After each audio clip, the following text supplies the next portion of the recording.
Okay, Kubrat Pulev versus Tony Thompson. Let's get into it. You know, there are some fights that you ask yourself the question, now why did he take that fight? And for me, Tony Thompson fighting Kubrat Pulev is one of those fights. Now, let's get into the history of this. Kubrat Pulev, Tyson Fury is meant to fight Kubrat Pulev because he beat Steve Cunningham, right? But then Tyson Fury thought to himself, you know what?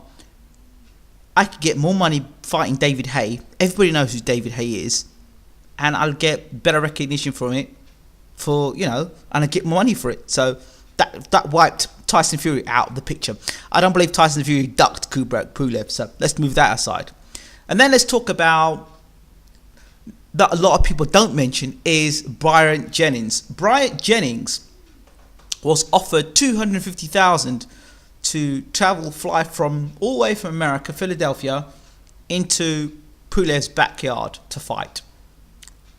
Bear in mind, $250,000. I think it was $250,000. I think it's $25,000 to fight in Kubrat Pulev's backyard. And out of that money, you've got to pay air fights, hotel bills, trainer bills, tax. So you think about the amount of money you'll probably get afterwards. Ridiculous. So Bryant Jennings pulled out of that as well. So people say that Kubrat Pulev is avoided.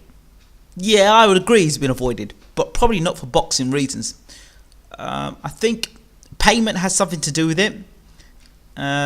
I don't know how much money the Sutherlands are offering for people to fight Pulev, but it can't be that much. And the fact is, Kubrat Pulev doesn't generate any sort of crowds, or nobody knows him outside of where he comes from. He's not exactly fought any big names.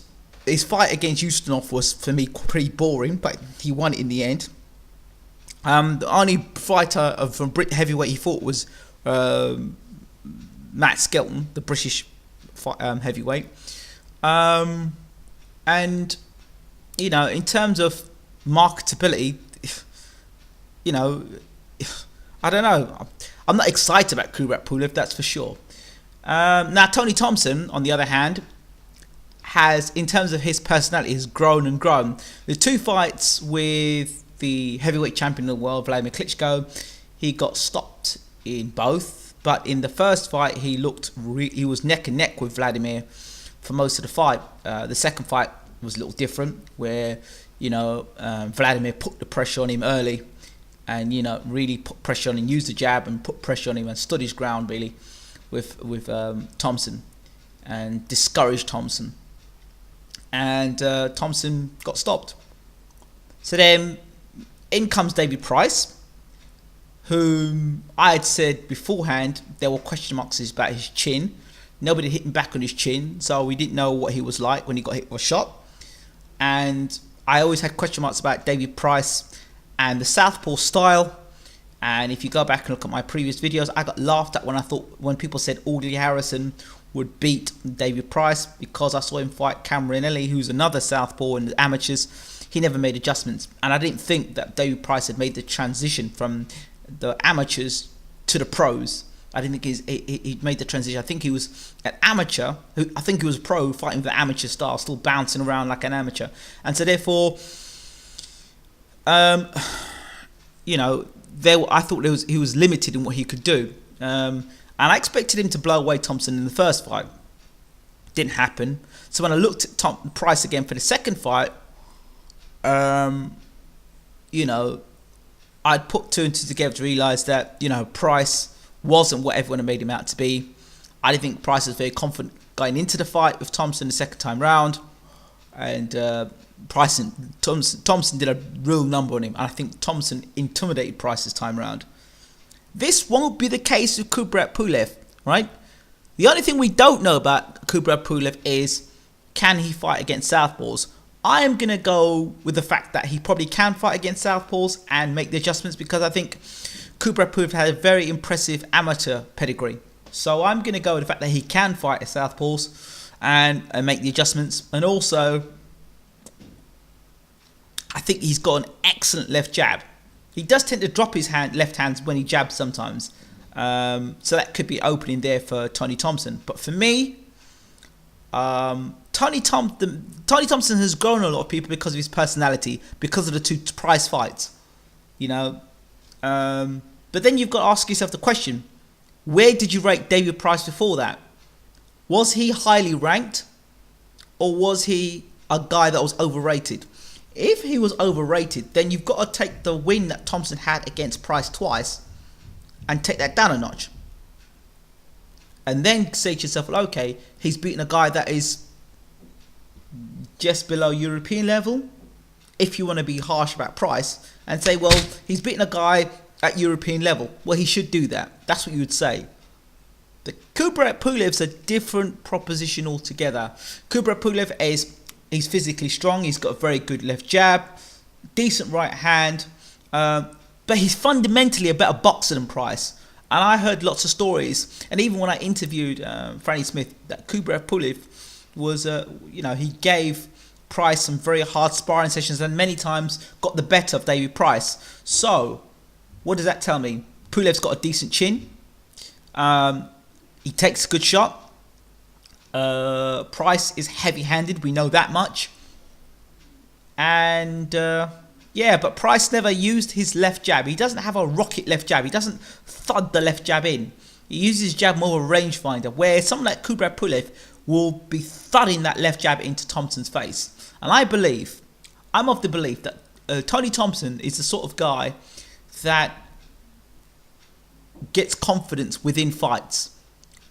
I think he's the kind of guy that may go in and say, well, like when he fought Price the first time, he wasn't so sure when he fought the first round, and then he saw, hey, hold on, this actually looks, this looks like a fight I can actually win, you know. And he went in there, and you saw what he did to Price the first time, and the second time round, he'd already intimidated Price.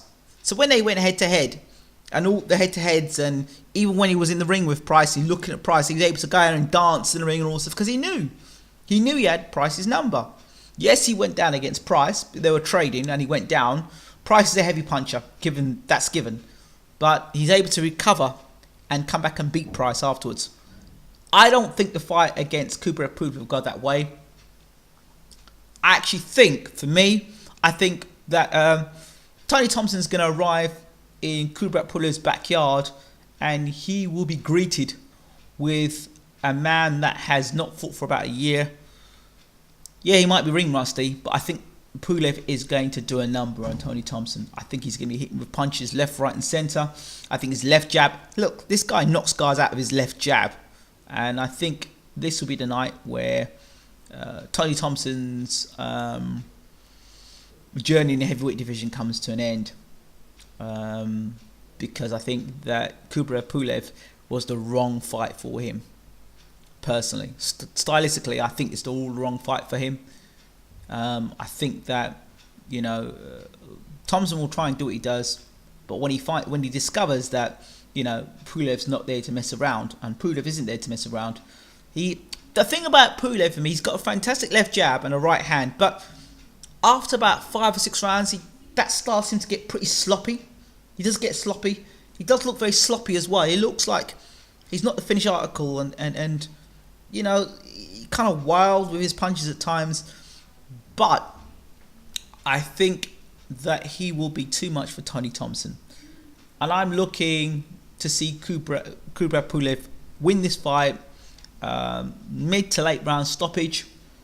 And just Tony Thompson being totally discouraged by Pulev. I think he'll get discouraged in this fight when he discovers it's not David Price who's fighting, when it's somebody who's much better than David Price, physically, mentally, emotionally, fundamentally, a better fighter. So you wouldn't put Kubrat Pulev in the same ring with David Price, because you know what would happen.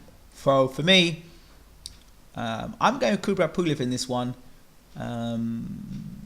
And I'm not saying that he's not a good fighter when I say he's not been avoided, or he's been avoided. I just think that Kubrat Pulev needs that sort of fight to get himself out on the world scene. I think Kubrat Pulev is the real deal. I just think he needs fights like people like Tony Thompson to fight and beat. So I expect Kubrat Pulev to beat Thompson without many problems, to be honest. And that left jab to be thudding into Thompson's face. And Pulev to stop Thompson mid to late rounds. If Thompson gets to later rounds and it goes to points, then that's because he's got himself gone into survival mode. But to me, I just see Pulev being too strong. Let me know what you guys think. Personally, I'd like to see Thompson go back and fight in America. I'd like to see him fight somebody like Bryant Jennings. That would have been a nice fight for him to have had. Good fight for Jennings, because he would have had a name, a scout there to fight. Also for Thompson, he'd be fighting a young up and coming heavyweight with a name.